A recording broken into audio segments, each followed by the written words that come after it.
Perfecto. Bueno, buenas tardes a todas y a todos. Gracias por estar acá. Primero que nada, les pido disculpas. La verdad que fue un imponderable la semana pasada. Y luego se me desacompasó toda la agenda y no pude subirles el material.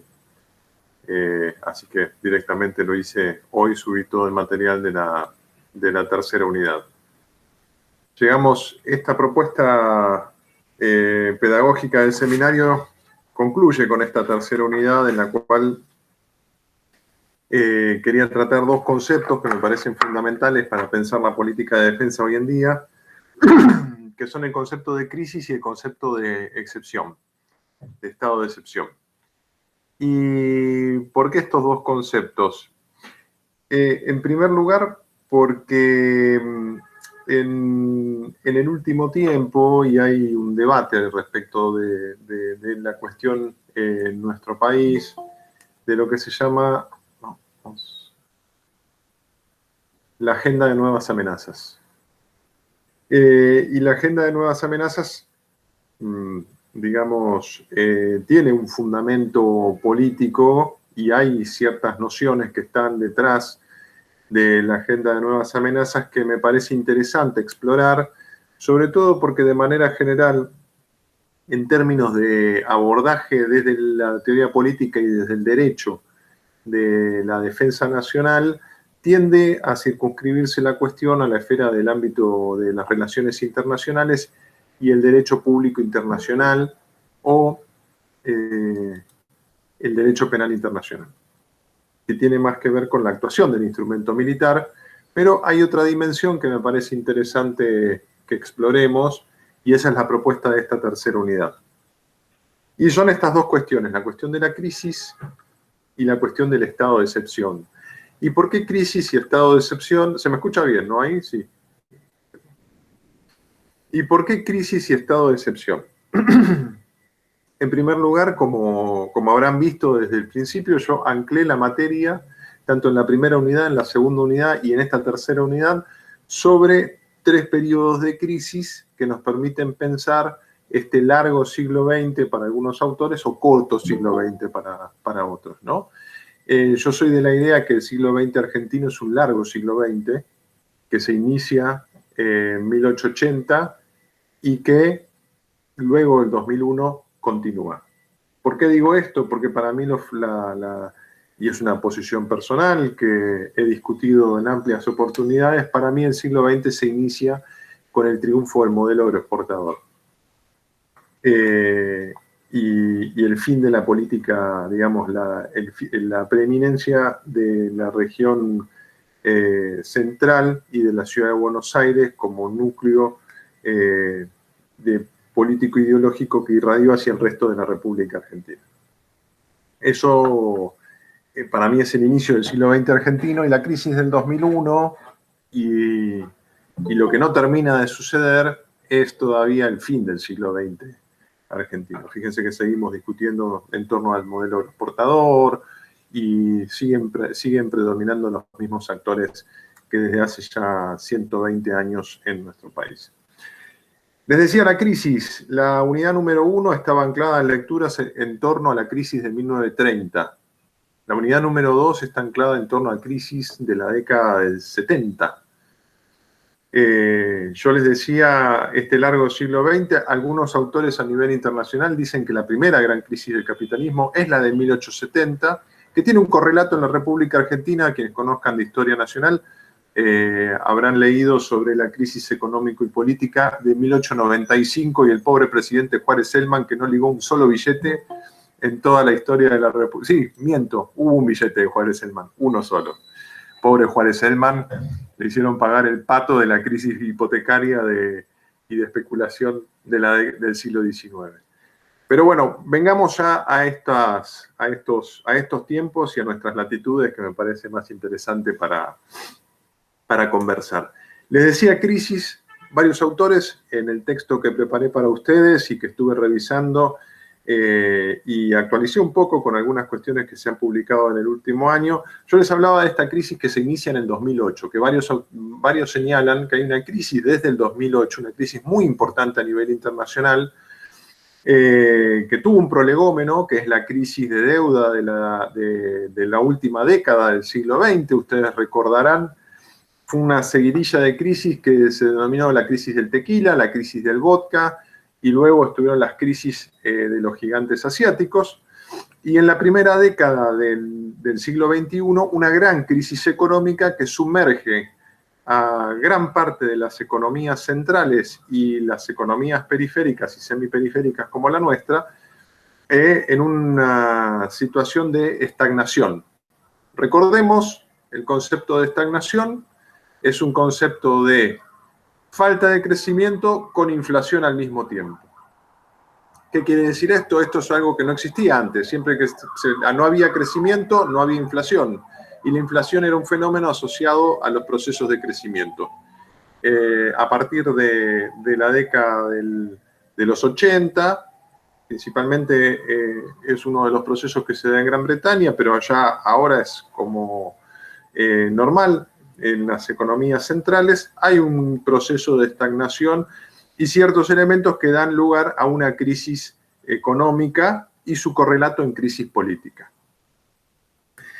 Yo incluí un texto, lamentablemente la bibliografía más nueva está en inglés, pero he incluido pasajes traducidos, quienes hayan podido ver el documento que preparé para ustedes. Incluí la cita de Roosevelt, su discurso de apertura de Franklin Delano Roosevelt en el Congreso en 1933. Roosevelt me parece un presidente interesante, es un presidente poco estudiado en nuestro país, pero que la presidencia de Roosevelt lleva adelante tiene ciertos rasgos que me parece interesante explorar porque va en el sentido también de lo que propongo en la materia. ¿Qué decía Roosevelt en aquel momento? Decía que había una crisis muy importante en los Estados Unidos y esa crisis, cito para quien no haya leído el texto, dice: estoy preparado bajo mi deber constitucional para recomendar aquellas medidas que requiera una nación golpeada en el medio de un mundo golpeado. Estas medidas u otras que el Congreso, de gracias a su experiencia y sabiduría, buscaré adoptarlas rápidamente dentro de mi autoridad constitucional. Y aclara el presidente. Pero en el caso de que el Congreso falle en tomar alguno de estos dos caminos y en vistas de que la emergencia nacional es crítica, no evadiré el claro mandato de mi deber de enfrentar la situación. Pediré al Congreso por aquel único instrumento que queda para enfrentar la crisis, un amplio poder ejecutivo para llevar adelante una guerra contra la emergencia, un poder tan grande como el que me sería conferido si fuésemos invadidos por un poder extranjero. La situación de crisis conlleva a una posición del poder ejecutivo en la cual comienza a generarse un principio de derecho que no está en la norma, sino que está dado por el hecho mismo. Y esto recordará a quienes sean de profesión militar que es el hecho que genera derecho, muchas veces en el derecho internacional y en el derecho entre estados, más allá de las regulaciones que puedan existir y los acuerdos que se han llegado en los últimos 70 años. Entonces, la crisis es un elemento que no podemos dejar de pensar en el contexto actual. ¿Y por qué no lo podemos dejar de pensar? Porque está íntimamente asociado al estado de excepción. Y el estado de excepción es aquel fundante de los denominados paquetes de políticas de seguridad antiterroristas que están en todos los países de Europa y los Estados Unidos desde la década del 90. El estado de excepción es fundamental para poder pensar la política de defensa hoy en día. Y fíjense que yo lo traigo a colación no desde el punto de vista de la actuación del instrumento militar en situación beligerante ante un Estado externo, sino porque es el fundamento a partir del cual comienza a pensarse una nueva agenda de seguridad. Eso está muy claro, por ejemplo, en algunos de los textos que estuve viendo del año pasado, en los cuales dicen: la nueva agenda de seguridad de los Estados nacionales comienza por una reformulación de la política de las policías, de las agencias de seguridad nacional, Luego comienza a haber una interacción con las agencias de inteligencia y finalmente de las agencias de seguridad y su interacción con las agencias de inteligencia surge una nueva doctrina para las Fuerzas Armadas. Entonces, la noción del estado de excepción como fundante de una política excepcional sobre la cual se tiene que dar la acción de las agencias de seguridad, inteligencia y Fuerzas Armadas, reformula en sí la doctrina de defensa, por lo menos desde la década del 90, en inicios, pero sí claramente a partir de la década del 2000. Hago esta aclaración porque habrán visto que les puse videos de filósofos en francés y me dirán qué hace todo eso y para qué embole, ¿no?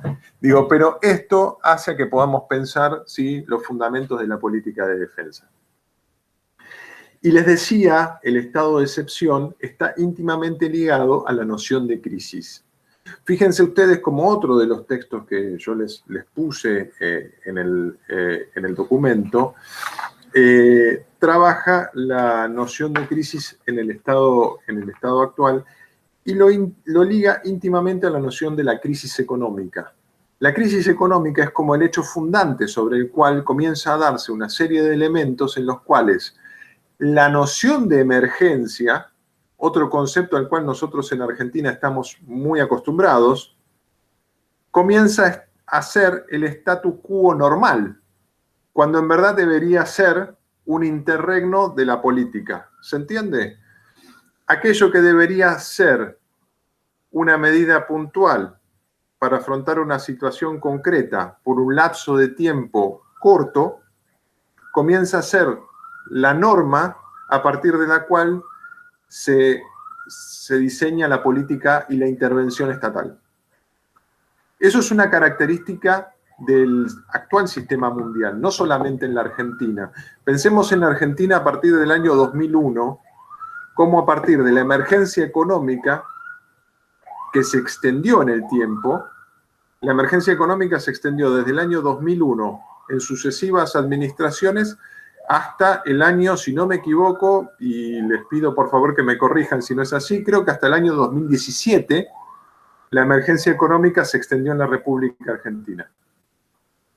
Así como tenemos emergencia económica, hoy con la crisis de pandemia, fíjense cómo nosotros tenemos una emergencia sanitaria, otro estado de excepción que permite la adopción de medidas de emergencia por parte de la autoridad pública en el ámbito de no solo de lo sanitario, sino también vean cómo varias agencias coadyuvan en la política estatal para poder hacer frente a la crisis y a la situación de emergencia.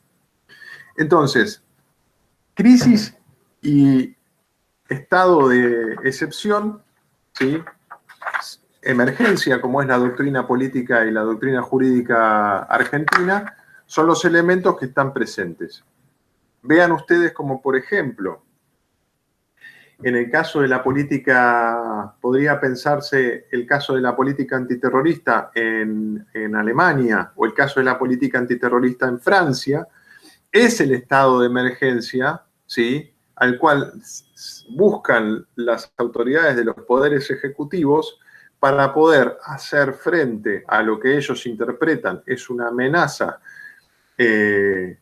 hacia la seguridad nacional, y a partir de eso comienzan a desarrollar políticas. El estado de emergencia, por ejemplo, en el caso francés, esto lo pongo en el trabajo, es un estado de emergencia que también se extendió en el tiempo por más de 3 años.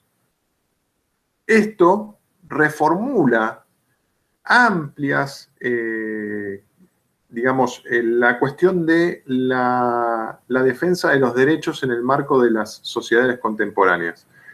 ¿Por qué digo esto? Porque hay un llamado de atención por parte de muchísimos autores respecto de cómo el estado de emergencia y la excepción puede llegar a ser lesivo respecto de los derechos individuales de las personas y los ciudadanos. ¿Cuál es el límite que posee el Estado?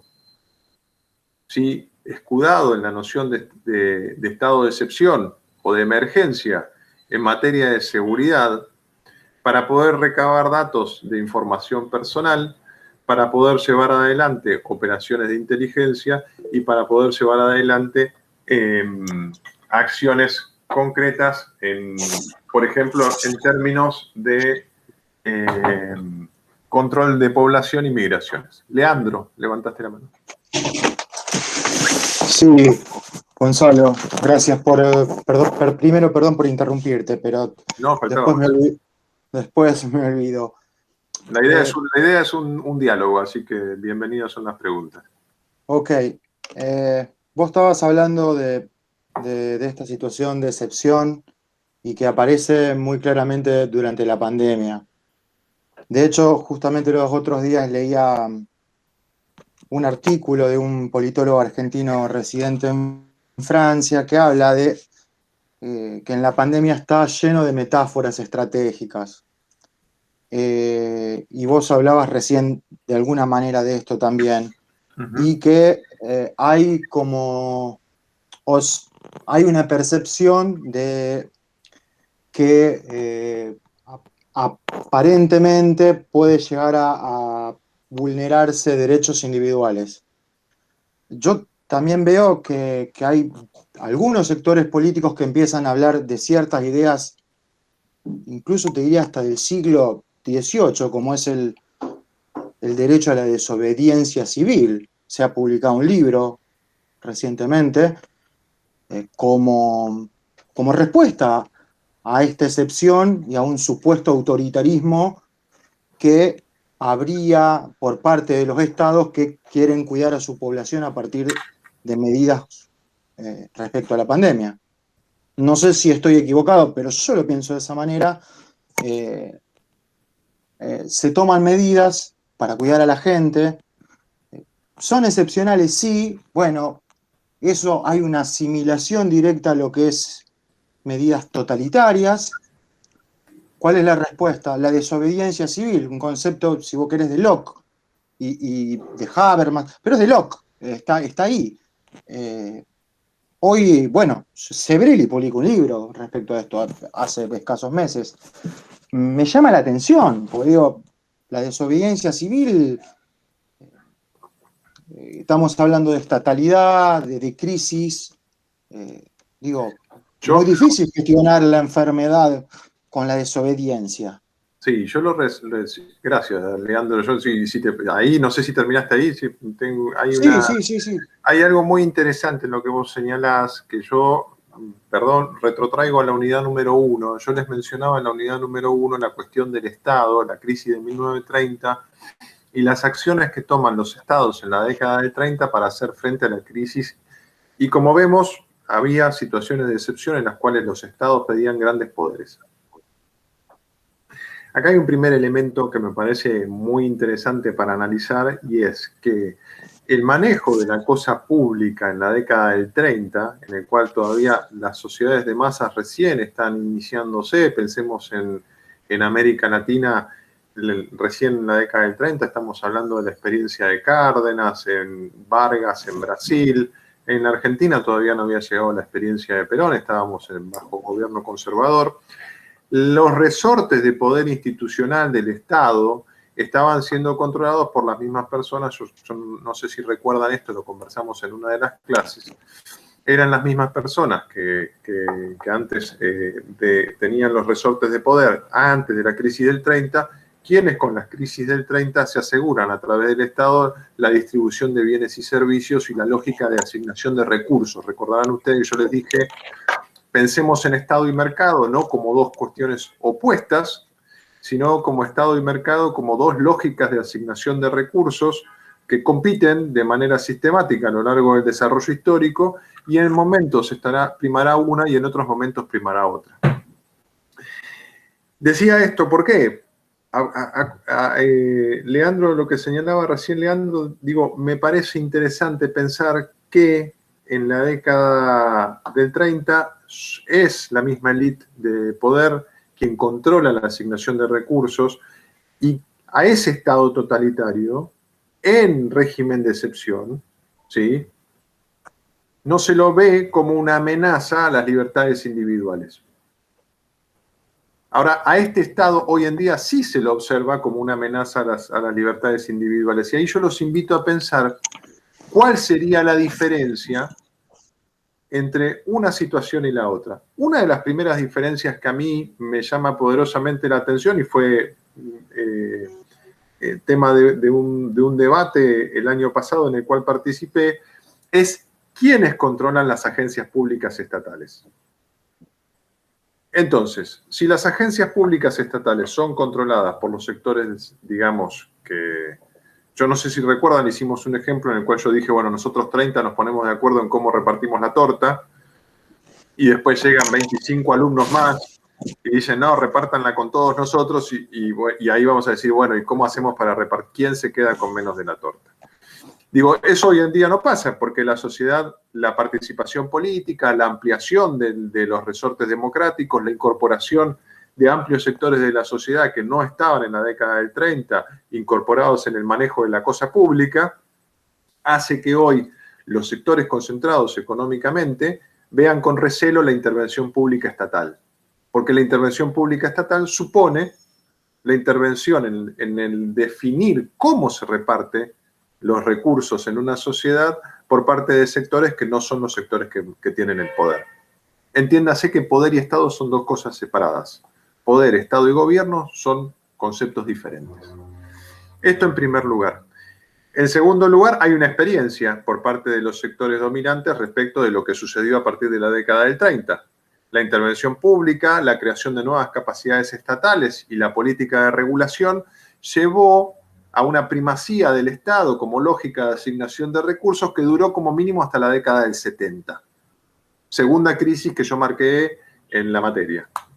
Es la crisis de la década del 70 la que abre el lugar al neoliberalismo y a un retorno del mercado como aquella lógica supuestamente más eficiente en la asignación de recursos. Y yo entiendo que hoy estamos frente a un debate, a un dilema respecto de cuál es la mejor lógica de asignación de recursos. Y es allí donde, por ejemplo, el gran debate es China, en el cual un país asigna recursos a través del Estado y genera lo que en otros lugares se entiende sería una economía de mercado. Crecimiento empresarial, y qué nos cierra o qué es difícil de asimilar del caso chino, que es el Estado el que asigna los recursos, el que planifica económicamente y el que proyecta poder en el escenario internacional. Algo que no sucedía desde hacía por lo menos 70 años. Y no es casual que el ascenso de China se dé en un proceso de crisis del mercado como lógica de asignación de recursos. Fíjense que el ascenso de China es cada vez más fuerte si nosotros pensamos en las crisis que yo les señalé al comienzo de la clase del encuentro de hoy. Década del 90, primera década del 2000, coincide con un ascenso en la posición dominante de China, ¿sí?, a nivel internacional. Eso como primer elemento. Y el segundo elemento tiene que ver con que una mayor intervención del Estado y la necesidad de regulación en el marco de una crisis y de un estado de excepción conlleva indefectiblemente a la necesidad de regular los resortes de asignación de recursos que maneja el mercado. Eso, nuevamente, ¿sí? Digo, o sea, ¿por qué el mercado? Digo, nadie, absolutamente nadie de los que estamos acá sentados se horroriza por el nivel de conocimiento que tiene Visa de nuestros consumos, de nuestros patrones de consumo, de qué hacemos, qué no hacemos con nuestro dinero, en qué lo gastamos, dónde lo gastamos, por qué lo gastamos. Visa sabe todo eso. ¿Alguien se horroriza de que Visa sepa todo eso? No. Se horrorizan respecto del Estado. Digo, ¿por qué? Bueno, creo que hay algunos otros elementos que intervienen en esa formulación de la supuesta el supuesto control por parte de las agencias públicas. Varios de los que estamos acá trabajamos en el Estado y sabemos de la ineficiencia en el manejo de la información del Estado, así que creo que lo que menos va a suceder es que controlen toda nuestra vida. Sin embargo, ¿de qué se está hablando cuando se habla de control por parte del Estado? Se habla del control de los resortes de poder. No se habla del control de la información. Digo, el mascarón de proa es el control de la supuesto control de la información. Pero lo que está en debate en el fondo es quién maneja los resortes de la asignación de recursos. ¿Van a ser las farmacéuticas las que manejen la producción y distribución de vacunas o tiene que ser el Estado planificando la vacunación en sucesivas dosis de todas las poblaciones para planificar, digamos, después permitir el desarrollo del mercado laboral. ¿Se entiende? Digo, ahí ya tenemos un debate muy importante, crisis, estado de excepción y debate por parte de los intereses de las corporaciones farmacéuticas frente a la injerencia del Estado. No sé si, Leandro, más o menos eso orienta en parte lo que digo, porque es un tema amplio y para mí es el gran debate contemporáneo. Sí, sí, es claro, claro. Gracias. ¿Y por qué digo el gran debate contemporáneo? Porque esto está asociado a la doctrina de seguridad y la doctrina de seguridad reformula la doctrina de defensa. Digo, desde un punto de vista de estudio, que es lo que yo los invito acá, la doctrina de las nuevas amenazas es el resultado, ¿sí?, de una reformulación de las relaciones políticas. Habrá quienes sean más abonados a las teorías de la conspiración y dirán que, bueno, todo esto es creado por el mismo Estado para justificar todo eso. Digo, eso, no, yo no haré caso a eso. Yo lo que sí identifico es que hay una reformulación de las bases a partir de las cuales se piensan, ¿sí?, las relaciones políticas en la sociedad contemporánea. La noción de riesgo, fíjense cómo la noción de riesgo atraviesa todas las esferas de la vida social. El riesgo económico, el riesgo político, el riesgo, la seguridad, la forma en la cual la acción pública y estatal debe ser pensada, orientada y formulada, es a partir de la noción de seguridad que interviene como la dimensión necesaria a desarrollar en la sociedad del riesgo. Desde esta óptica, ¿sí?, podemos, y entiendo yo, y es mi invitación, pensar la política de defensa cambiando este eje, pensando que es este estado de excepción en el cual nos encontramos y que se ha extendido. Fíjense cómo ustedes, nosotros, cómo podemos ver que el estado de excepción, digo, no pensemos ni siquiera en el estado de emergencia argentino, digo, ya el estado de emergencia argentino hace que nosotros tengamos que pensar una particularidad propia de nuestra época. Lo que yo decía recién, del 2001 al 2017 estuvimos en estado de emergencia económica. Después tenemos emergencia habitacional. Tenemos varias emergencias declaradas, no todas ellas son conocidas. Yo en mi tiempo, antes de trabajar ahora, asumir la responsabilidad en la facultad, me desempeñé durante 10 años en el Congreso. Las leyes de emergencia son amplias y son muchas. Entonces, hay emergencias, ¿sí?, que se han ido declarando en cascada luego de la emergencia económica, que hacen que nosotros debamos pensar cómo se reformula la política de defensa en el marco de esas emergencias. Pero saliendo del espacio únicamente argentino para no ser ombliguistas y solo mirarnos a nosotros mismos, si nosotros miramos en el contexto internacional, la noción de estado de excepción y de emergencia está también presente en otros países de la región. Pero más allá de otros países de la región, es algo que sucede, ¿sí?, incluso allende el continente americano. Por eso yo traía algunos casos, ¿sí?, que mencionaban acá, que decían, bueno, el estado de excepción, por ejemplo, en las políticas, en los paquetes de seguridad, de leyes antiterroristas en Europa continental. Quien haya tenido la oportunidad de leer o ver alguna imagen de Europa en los últimos 10 años, verá, por ejemplo, no sé, el Coliseo poblado de militares italianos con digamos, por las leyes antiterroristas. La noción de emergencia ha reformulado la política de defensa. Y es no solamente porque hay una emergencia, sino que la emergencia funda la excepción. Pero el problema de la sociedad contemporánea, lo llamo problema en términos de problema para pensar, es que nosotros estamos ante una excepción que se extiende en el tiempo. Cuando una excepción se extiende en el tiempo, lo que debemos pensar es si efectivamente es excepción o estamos frente a otro fenómeno. Eso es algo que no está claro actualmente, Y creo que sería uno de los puntos más fructíferos para pensar en términos de la sociedad contemporánea, digo yo.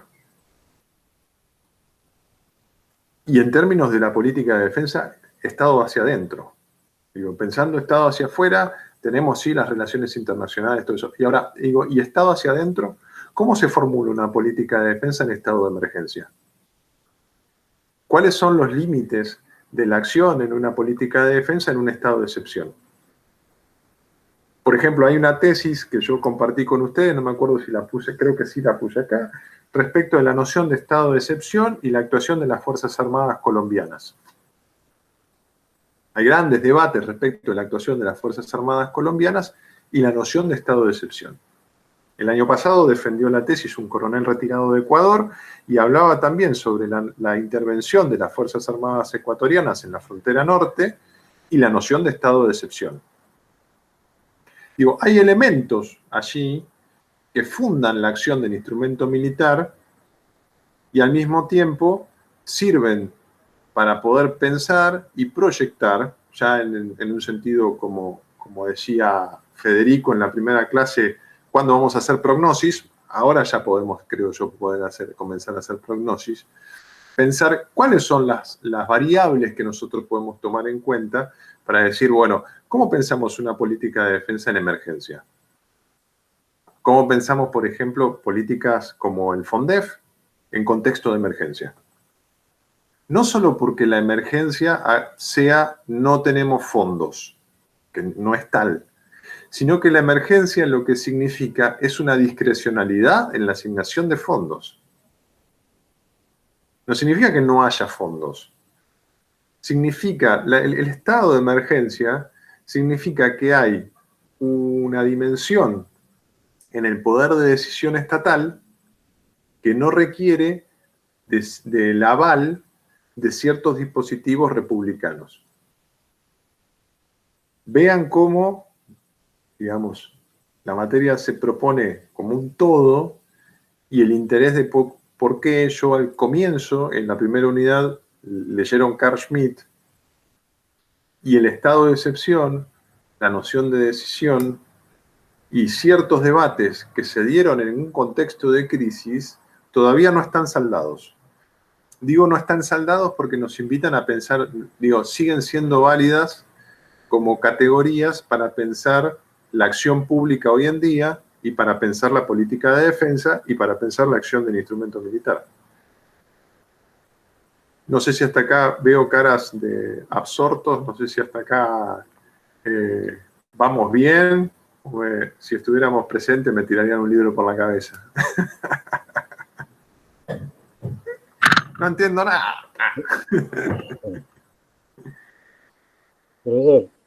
Sí, Jesús.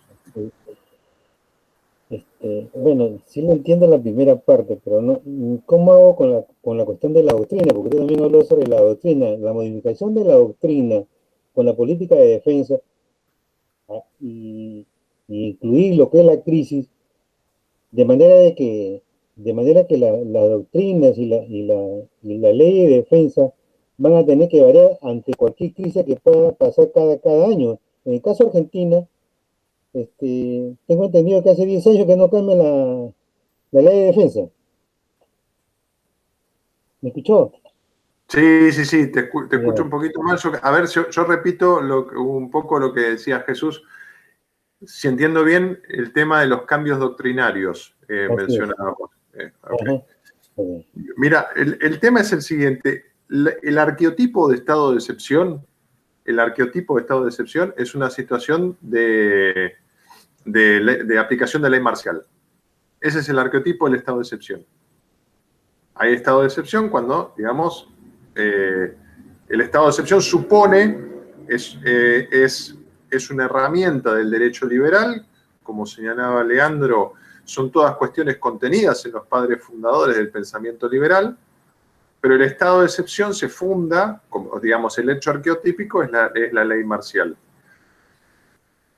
Ese estado de excepción requiere de ciertas, digamos, y en el caso particular de lo que yo decía de la doctrina de nuevas amenazas, en ese caso no se aplica específicamente para la Argentina, no se aplica del todo para la Argentina. Pero sí lo que sucede es que, por ejemplo, cuando uno ve doctrina de intervención de Fuerzas Armadas en los países europeos, hubo un cambio en los últimos 20 años respecto de cómo intervienen las Fuerzas Armadas en el marco de un estado de excepción y de emergencia en lo que se denomina la lucha contra el terrorismo. Es el estado de excepción el que genera un cambio doctrinario en la intervención de las Fuerzas Armadas. ¿Desde qué lugar? Como señalaba al principio Jesús, el primer cambio se da por el corrimiento de la política pública hacia la noción de seguridad. La noción de seguridad interviene en la reformulación de las agencias de seguridad, las agencias policiales, todas las agencias policiales, independientes de cada país. Luego eso requiere de una coordinación interagencial con las agencias de inteligencia para proveer información y sostener la política de seguridad. Y estos dos pasos llevan al último, que es una reformulación de las acciones del instrumento militar. Hay en el caso, por ejemplo, yo mencionaba recién, Italia, Francia, Alemania, Gran Bretaña, Suecia, pero también los Estados Unidos, hay una reformulación de la doctrina militar en función de esta cuestión de la seguridad, ¿sí?, que hace que la articulación de las Fuerzas Armadas en su rol interagencial sea repensado. Por eso yo decía que si bien muchas veces en la Argentina tiende a saldarse los debates por blanco o negro. Doctrina de nuevas amenazas sí, doctrina de nuevas amenazas no. Vamos por acá, vamos por allá. Es así, no es asá. Vamos con el FONDEF, no vamos con el FONDEF. Compramos lancha, no compramos lancha. Compramos aviones, no compramos. Y yo creo que nosotros deberíamos darnos el lugar, sobre todo en estos espacios en los cuales estamos pensando, de ir un paso para atrás y decir, ¿qué supone la doctrina de las nuevas amenazas? Y la doctrina de las nuevas amenazas supone esto. Supone que hay un estado de excepción. Supone que cómo pensar la acción de las Fuerzas Armadas, de las Fuerzas de Seguridad. Y fíjense cómo acá empezamos a ciertos debates que son espinosos para la defensa nacional en Argentina, que es el rol de las Fuerzas Armadas y la política de defensa en su relación con la política de seguridad, por historia política propia, ¿sí?, por lo que heredamos políticamente de la historia del siglo XX argentino. Cuando uno comienza a trabajar defensa y seguridad en la República Argentina, y es complejo. Entonces digo, acá hay ciertos elementos que me parece a mí interesantes poder pensar, porque en ese sentido, Jesús, esto conlleva, ¿sí?, si uno lo tiene que pensar para adelante, conlleva también en algún punto decir, bueno, ¿y cómo se piensa la doctrina de defensa desde este lugar? ¿O cómo se piensa una política de defensa en un contexto de emergencia? ¿O cómo se piensa el rol del instrumento militar? Por ejemplo, una cuestión que surge de nosotros tenemos la crisis de pandemia. La crisis de pandemia conllevó a la revalorización del rol de las Fuerzas Armadas, no con su actividad principal, sino en un rol secundario, que es el de asistencia. Ahora bien, ese rol secundario de las Fuerzas Armadas, del instrumento militar, resultó ser no tan secundario. Entonces, digamos, hay ahí ciertos elementos que pueden permitir repensar el rol de las Fuerzas Armadas. Y eso surge del contexto de crisis. Porque si no hay crisis, perdón, esto no se hubiera reformulado. ¿Se entiende la idea? Sí, le entiendo, profesor. Donde yo no encuadra viene a ser dentro de lo que es la doctrina, como, claro, para los problemas de la crisis, nosotros sabemos a nivel mundial, y a nivel de Argentina también hay esa crisis poquito en este mes de la pandemia. Pero el problema está que la ley de defensa en Argentina no está yendo de acuerdo a los problemas sociales que existen en Argentina. ¿Estamos o no? Bueno, pero eso, ahí Jesús, hay otros elementos que intervienen. Yo simplemente acá lo que estoy señalando son como dinámicas políticas que se están dando hoy en día, que se han dado en la República Argentina. No siempre eso se traduce en un cambio legislativo. Y muchas veces, Jesús, también esto es importante señalarlo, los cambios normativos, ¿sí?, no preceden a la situación de hecho, sino que muchas veces son la cristalización de una situación. Entonces, no siempre vamos a estar ante una norma que cree una situación, sino que a veces la norma es la resultante de una situación de hecho en una sociedad dada. Entonces, también esto puede ser, pensándolo ya en términos de aquí hacia adelante, algunos de estos elementos intervengan en la reformulación del cuerpo doctrinario. Y por cuerpo doctrinario no digo solamente la Ley de Defensa Nacional, sino todo el plexo normativo, que es mucho más amplio, que intervienen en la formulación y en la planificación de la intervención, tanto del instrumento militar como de todos los efectores del sistema de defensa. Sheila, ¿levantaste la mano? Sí, le quería preguntar si entraría en lo que usted está ahora explicando, por ejemplo, decir que las Fuerzas Armadas son de naturaleza defensiva o que tenemos una posición defensiva. Y, por ejemplo, ante un ciberataque o la posibilidad de nosotros producir un ciberataque, o sea que ya estaríamos haciendo una actividad más que defensiva, ofensiva. ¿Eso podría ser lo que usted dice? ¿Podría entrar ahí? No, a ver si me explicas de vuelta, porque no termino de entender el punto. Claro, a lo que yo iba es, si nos regimos por lo que nuestra naturaleza de las Fuerzas Armadas dice que somos defensivas. Sí. ¿Sí? Bueno, ahora, si yo quiero realizar operaciones, ciberoperaciones, y quiero realizar un ciberataque, yo ya estoy haciendo una actividad ofensiva. Sí. Por ejemplo, para defenderme también tengo que atacar. Pero yo digo, si quiero defender una infraestructura crítica, voy a tener que hacer un ciberataque.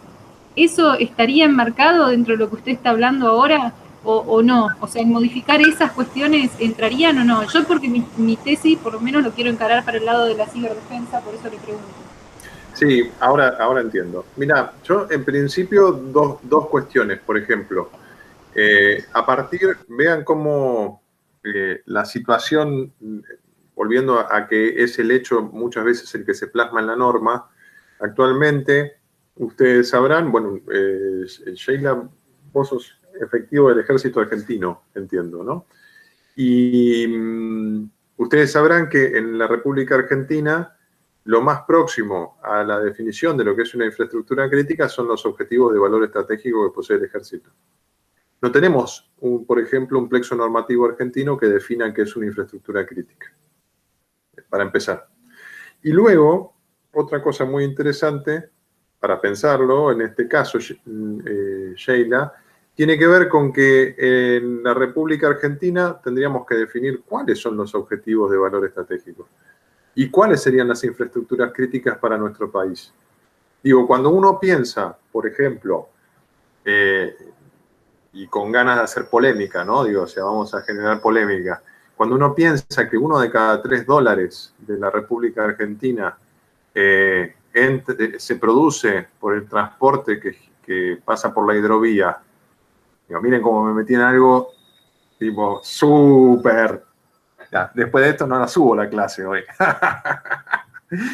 Digo, cuando uno de cada $3 se produce en la hidrovía, ¿qué deberíamos decir? ¿Sería la hidrovía una infraestructura crítica de la República Argentina o no? Y en el caso de que lo sea, ¿cuál sería la definición de infraestructura crítica que debiera adoptar el Estado Nacional? Miren cómo, digamos, o sea, hay cuestiones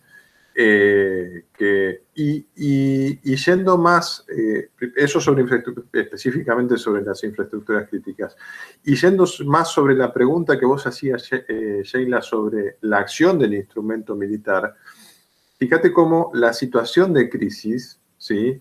En el caso por ejemplo, de los países que yo mencioné antes, que eran los problemas propios que tenía, decía, Italia, Alemania, Francia, Gran Bretaña, podemos pensar España también, en parte, Suecia, reconfiguró el rol de las Fuerzas Armadas fronteras hacia adentro y su acción interagencial y el desarrollo de capacidades que tal vez no tenían antes para la acción en sus respectivos estados nacionales y cooperación internacional.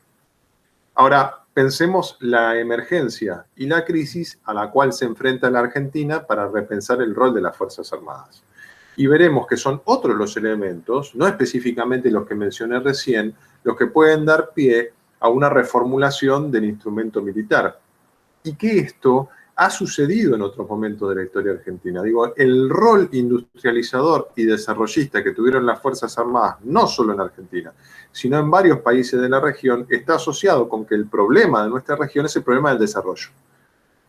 Y el problema del desarrollo, fíjense, como una gran cantidad de capacidades muy importantes que se desarrollaron en el ámbito de defensa. Para mencionar, desde la capacitación, podemos pensar en las escuelas de ingeniería que desarrollaron las Fuerzas Armadas, ingeniería de todo tipo estoy hablando, ¿no? Ingeniería aeronáutica, por ejemplo, la Argentina descolló y fue punta, en ingeniería metalmecánica, digamos, las soluciones que brindó las Fuerzas Armadas a través del desarrollo de cuestiones que hacen, por ejemplo, a la logística y el transporte, pensemos el rol de las Fuerzas Armadas en relación al sistema ferroviario argentino, y pensemos que eso no significa que le esté asignando otro rol a las Fuerzas Armadas que no es el principal, sino que el rol principal de las Fuerzas Armadas, o los roles de las Fuerzas Armadas, están dados por las necesidades del país. Entonces, muchas veces, ¿sí?, el conjunto de prioridades que voy a establecer en la diagramación del instrumento militar y en su acción tienen que ver con cuáles son las prioridades que se establecen para garantizar la soberanía. ¿Se entiende esto, Sheila? No sé si te sirvió la respuesta o me decís que no. Sí, sí, perfectamente, profesor. Ah, buenísimo. Bueno, no sé si... Javier. O sea, tenía que hablar, no hay caso. Traté de mantenerme callado, pero discúlpame. No, un par de temitas y opiniones nada más. Primero, con respecto a los roles de las Fuerzas Armadas, comparto que varían en base a las necesidades, pero creo que siempre hay que tener en claro que el rol de la Fuerza Armada principal siempre tiene que ser, y como está escrito en la Constitución, la defensa nacional, ¿no? Y la defensa nacional, si se pierde ese rol, el resto no sirve, digamos, ¿no? Podemos llegar a ser bomberos, sino, ¿no? Creo que eso es importante tenerlo en cuenta. El segundo, con respecto también el estado de excepción. Cuando salió este tema, la verdad que estuve nuevamente tratando de sumergirme un poco de vuelta en la Constitución, en la Ley de Defensa, en la Ley de Seguridad Interior, y la verdad que está muy claro, y todo está bien concatenado, que cuando pueden ser empleadas las Fuerzas Armadas, ¿no? Y desde la Constitución llegamos hasta la Ley de Seguridad Interior, que dice claramente cuando el presidente cree que está en juego una serie de cosas, la seguridad, una serie de cosas de seguridad interior, ahí recién, por decisión del presidente y bueno, todo el proceso con el Congreso y todo, ahí puede ser empleado las Fuerzas Armadas. Y ahí hago un alto, ¿no? Dice ser empleadas los elementos de combate de las Fuerzas Armadas. Y ahí te hago la comparación y es realmente interesante analizarlo, porque no dice nada más. Pero también creo que son estos momentos de excepción, como decís vos, como decía mismo Leandro. Es decir, por un lado, si hay esa situación realmente compleja y de necesidad del país de recurrir a las Fuerzas Armadas, creo que es una herramienta que hay que usarla. Pero ¿en base a qué situaciones se dan?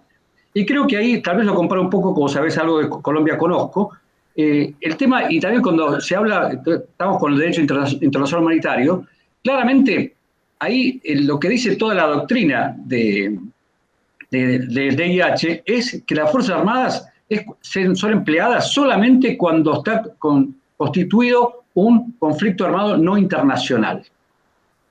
Entonces, vos no podés usar las Fuerzas Armadas, aunque sea cualquier estado de excepción, si no están dadas, digamos, para emplearlas, que el elemento de combate, si no hay un CANI, si no hay un grupo armado organizado para combatir. Es decir, ¿por qué? Porque las Fuerzas Armadas están preparadas para la guerra, no están preparadas para ir con elementos no letales. Entonces creo que eso hay que tener en cuenta. Y te digo esto porque en el año 2001, creo que sabes, hubo un estado de sitio. Digamos, de la Rúa estableció un estado de sitio y tuvo la intención de emplear las Fuerzas Armadas. Bueno, y ahí se le dijeron, señores, sí, pero ningún problema, usted da las órdenes y nosotros cumplimos. Pero sepa que nosotros tenemos que emplear estas cosas. Creo que eso es importante que se sepa, que no pueden ser empleadas las Fuerzas Armadas para cualquier cosa. A pesar de que haya un estado de excepción, creo que tiene que llegar a un límite digamos, tal que sean usadas cuando haya un grupo armado organizado que esté en juego la libertad, la independencia, etcétera, del país. Una cosa para tener en cuenta, ¿no? Y después lo último, el tema de hablar de las nuevas amenazas, ¿no? Y también un poco de la historia. Yo creo que es realmente historia. Pasó hace 40, 50 años y mucho más. Por supuesto que hay que tener en cuenta, pero creo que no nos tiene que anclar eso para mirar para adelante y para que sea un ancla que no nos actualice. Si uno ve no para meternos en eso, porque creo, con lo que dije antes, evidentemente, creo que lo que estoy aclarando, que las Fuerzas Armadas deben ser empleadas bien, y en casos extremos reales. Pero hay una serie de situaciones y todos los pensadores de las guerras actuales, hasta no solamente occidentales, sino orientales, como la guerra irrestricta que hablan los pensadores chinos, o digamos los rusos también, en la teoría Gerasimov, creo que se llama, o Gerasimov, también, cuando se emplean una mezcla de factores totalmente diferenciados para lograr el objetivo, guerras irrestrictas, guerras híbridas, donde está todo mezclado. Entonces yo creo que no hay que atarse a pensar que las nuevas amenazas esos son de los años 90, pero me parece que los conflictos van modificándose y que a veces atarnos a un corsé sin perder de vista lo anterior, creo que nos quita posibilidades de estar actualizados a que ante una amenaza real o un conflicto podamos actuar realmente y estar preparados, ¿no? Entonces yo creo que es muy difícil, y yo tampoco lo sé, cuál es el límite de eso, ¿no? Cómo podemos lograr, y yo te diría más, hasta un ejemplo, tanto sea un gobierno como los otros, digamos, que pasaron en los últimos años, siempre dicen que el tema de la seguridad interior no tenemos que tener incumbencia. Pero fíjate vos que desde el gobierno antes de Macri, el de Macri y el actual, tenemos desplegado el ejército en la frontera norte. Y más allá es la parte ideológica diferente. Entonces, por supuesto que es supuestamente para apoyar la logística de las fuerzas de seguridad. Pero hay un mix. Entonces yo creo que, como dijiste antes, yo creo que no puede ser algo blanco o negro. Y yo lo que tengo miedo es que el ancla de la historia nos deje parados y no nos permita estar actualizados para el futuro. Pero sé que es muy difícil, es algo muy límite, pero que la ideología no nos ate a la derrota, ¿no? Por eso. Bueno, no quiero hablar más, Gonzalo. No, y es que es muy interesante, Javier, justamente la idea de pensar la crisis y la excepción, la propuesta mía es decir, bueno, surgen actualmente, digamos, yo fíjense que siempre traigo a colación cuestiones que no tienen que ver con la Argentina, ¿no? Es un dispositivo pedagógico, porque digo, o sea, trato de que nos separemos de nuestra realidad, que por ahí puede llevar a ciertas discusiones y tensiones, y decir, bueno, miren, esto está sucediendo a nivel mundial.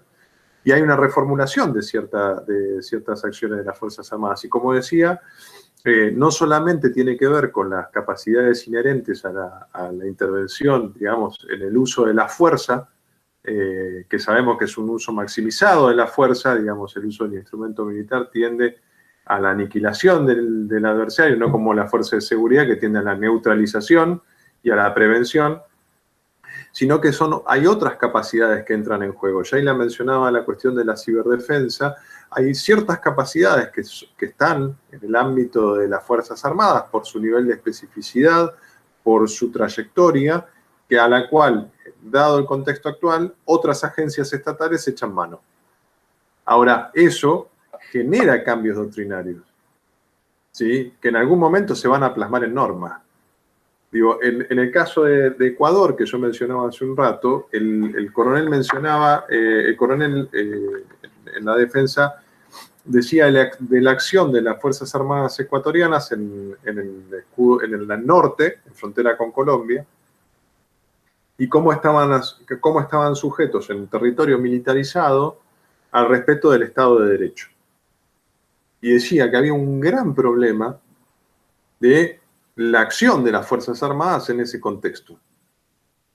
Digo, y ahí uno ve cómo hay un estado de excepción que tiene que ver con el control del territorio y con el control del territorio por parte de un comando de las Fuerzas Armadas ecuatorianas, en el cual hay población migrante, en el cual no solamente hay población migrante, sino que se identifican grupos armados, y que la acción de las Fuerzas Armadas tiene que pensarse en un contexto en el cual, al mismo tiempo que tienen que actuar, se les exige el respeto del Estado de Derecho. Ahora, el estado de excepción se supone, per se, como la puesta entre paréntesis del Estado de Derecho, porque lo que rige es la excepción. Y entiéndase, ahí hay un dilema en el accionar y en la forma de pensar no solamente el instrumento militar, sino, creo yo, toda la doctrina de defensa. Y hoy en día, la crisis hace que el estado de excepción emerja nuevamente. Vemos crisis en varios ámbitos y justamente lo que los invito a pensar es esto, ¿no? Digo, o sea, no encorsetarnos, como decías bien, Javier, recién, sino pensar que hay dinámicas que indefectiblemente van a obligar a repensar ciertas acciones en el ámbito de la defensa.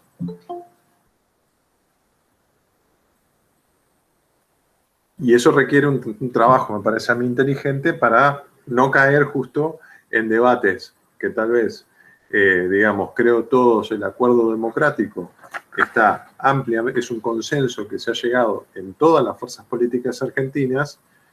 Sabemos cuál es el rol y la acción de las Fuerzas Armadas, ahora cuáles son las capacidades en el contexto actual y cómo se pueden planificar hacia adelante. Me parece que ahí hay algo interesante para pensar. Pero no quiero monopolizar la palabra. Y ya llevamos 1 hora. Profesor, un aporte con respecto a lo que dijo Javier, que es más que claro. También hay esto se está tratando a nivel OEA, hace poco se hizo un seminario que se llamó El papel cambiante de las Fuerzas Armadas y las posibilidades de mitigar y enfrentar las nuevas amenazas. Creo que lo están tirando arriba de la mesa ya para discutirlo, no sé si de manera ideológica, para tratar de cambiar la doctrina. Ahí no participó Argentina, participaron un montón de países latinoamericanos disertando, pero todos militares, casi todos, el Comando Sur, y me parece que puede, pero ya creo que se está discutiendo, más allá de lo que nosotros tengamos claro, cuál va a ser el rol de nuestra Fuerza Armada, como dijo Javier, ¿no? Ya creo que hay una discusión que se está planteando en la intervención de las Fuerzas Armadas con respecto a las nuevas amenazas. Pero bueno, no sé cómo interpretar eso que está pasando a nivel regional, ¿no? Lo hago como consulta, ¿no?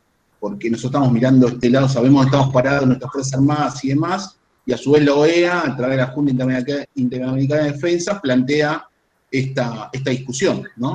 Pero yo creo que orientada hacia otro lado, ¿no? Hacia hacerlas participar a las Fuerzas Armadas en la mitigación de las nuevas amenazas. Sí, ahí me parece interesante lo que decía Javier hace un ratito, que decía la doctrina de las nuevas amenazas, en verdad ya es una doctrina que tiene 30 años, ¿no? Digo, o sea, es una forma en la cual se ha planteado la política de defensa o de seguridad hemisférica, como lo entiende el Pentágono, para toda la región. Y no sé, un poco como decía hace un rato, no tenemos identificadas nuestras infraestructuras críticas, cómo saber cuáles son las amenazas para el Estado argentino. Digo, o sea, yo lo pensaría desde una concatenación lógica de cuáles son nuestros intereses, ¿no? Digo, o sea, ahí hay ciertos elementos que me parece rescatar, en primer lugar, que obviamente la doctrina de los Estados Unidos obedece a la seguridad nacional norteamericana, digo, o sea, entonces la doctrina de las nuevas amenazas y para los países de América Latina tiene que ver con la proyección de poder de los Estados Unidos hacia la región y el hemisferio. Y en ese sentido también, digo, o sea, no hay que ser ingenuos para no saber que la Junta Interamericana de Defensa es un instrumento de coordinación militar ideado por los Estados Unidos a partir de la década del 40. Pensemos que la Junta Interamericana precede la OEA, digo, en términos cronológicos. Y en ese sentido, digo, o sea, la doctrina de las nuevas amenazas, para mí debe ser pensado desde ese lugar. Una inserción inteligente, como dicen algunos teóricos de las relaciones internacionales respecto de nuestro país en el escenario internacional, tiene que tener en claro esto. Y digo, y ahí, sin encorsetarnos, como decía Javier hace un rato, tenemos que pensar, digamos, qué cambios se pueden dar en términos de la política de defensa, pero que sirvan a nuestros intereses.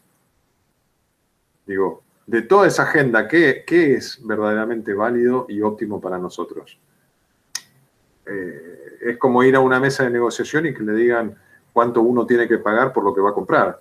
Digo, no hay negociación ahí, en todo caso hay un precio fijo. Digo, después, ¿tenemos capacidad de negociación? Yo creo que sí. Yo creo que sí. Por prestigio, por posición, por recursos, creo que hay una capacidad en Argentina para poder negociar ciertas temáticas en el ámbito, en todos los ámbitos, y defensa no es la excepción. Gracias, profesor.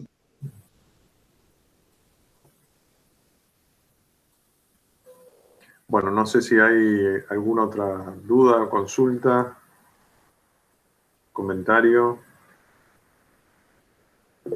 Profesor. Sí, perdón, Jesús, Alejandra justo levantó la mano. Yo creo Sí. que hable la señorita. En mi consulta es solamente de la bibliografía, profesor. Le había escrito por privado, pero no tuvo tiempo de ver el mensaje. Tengo dudas acerca de esta que cargó para esta clase, porque son textos, están libros completos. No sé de qué página a qué página hincapié, y la de América me pasa lo mismo. Y me puede recordar cuáles son las páginas o los capítulos. Ah, bueno, yo les hago una recomendación. La verdad que la idea, Alejandra, es yo les doy el texto, digamos, para que ustedes lo trabajen. No son textos largos, son 200 carillas, digo, o sea, tienen tiempo para leerlo. Les voy a separar. Sí, se me ríen, ¿no? Digo, se me van a decir, aparte de que nos da todo esto, nos hace leer 200 carillas, me van a matar. Y siempre yo les pongo algún video que orienta la lectura, digamos, en un videito de 1 hora, y sepan que tienen para ponerlo en versión rápida. Tienen siempre a los autores ahí que les dicen cuáles son los conceptos más importantes. De todas maneras, yo si quieren les hago una separata de capítulos para que tengan más orientado la lectura de los textos. Pero la idea básicamente, la pasada había hecho hincapié en, creo que capítulo 5, pero no llegué a notar de qué texto. Y no llegué a notar de qué estaba hablando, como que hacía hincapié en un capítulo en particular, por eso es la consulta. Les voy a hacer la separata de los textos, así ustedes ya van identificando ahí algunos de los materiales.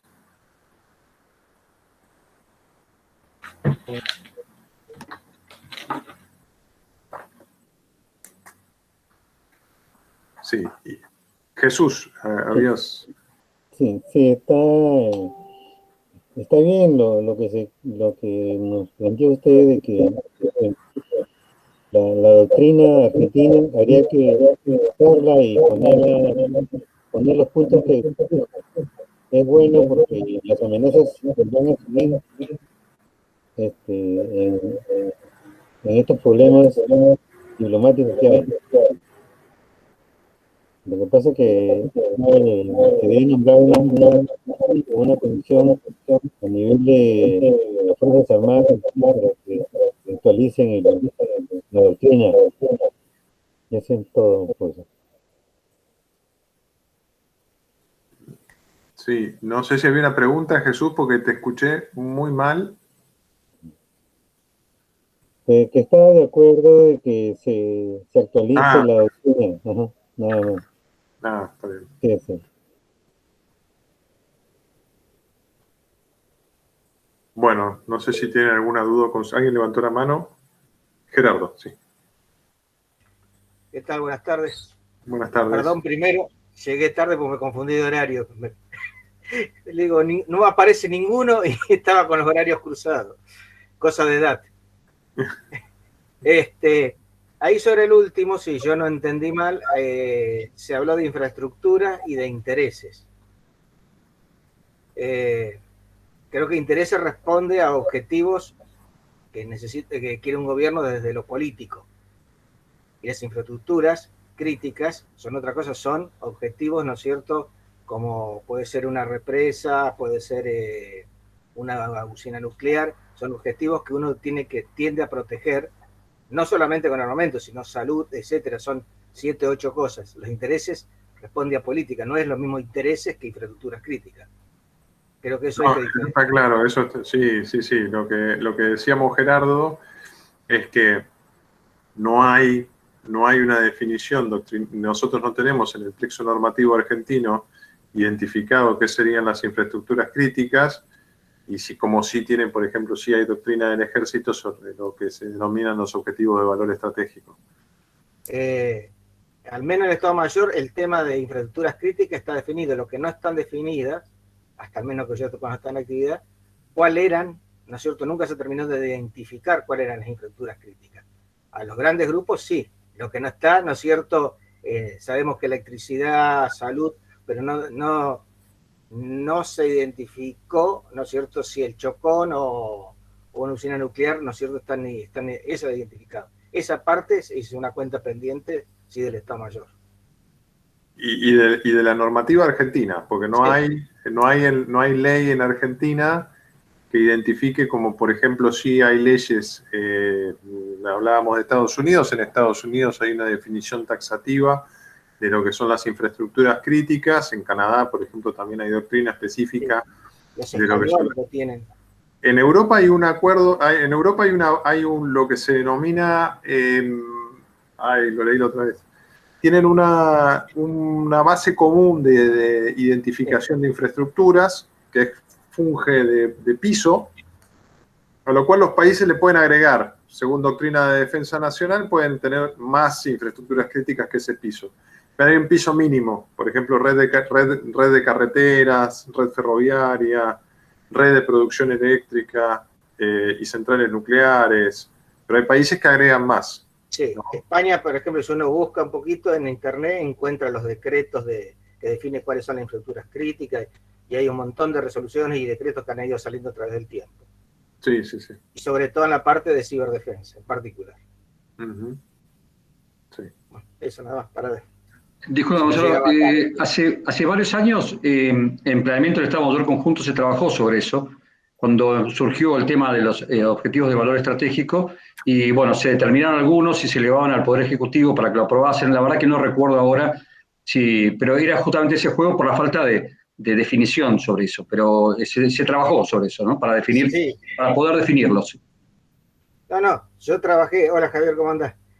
Yo trabajé sobre toda la parte de comunicaciones, se hizo, el trabajo se hizo, pero nunca terminó reglamentado a través de algún tipo de ley, decreto, resolución, ni siquiera interna dentro del ministerio. Quedó como cuenta pendiente. Claro. Sí, eso es así. Bueno.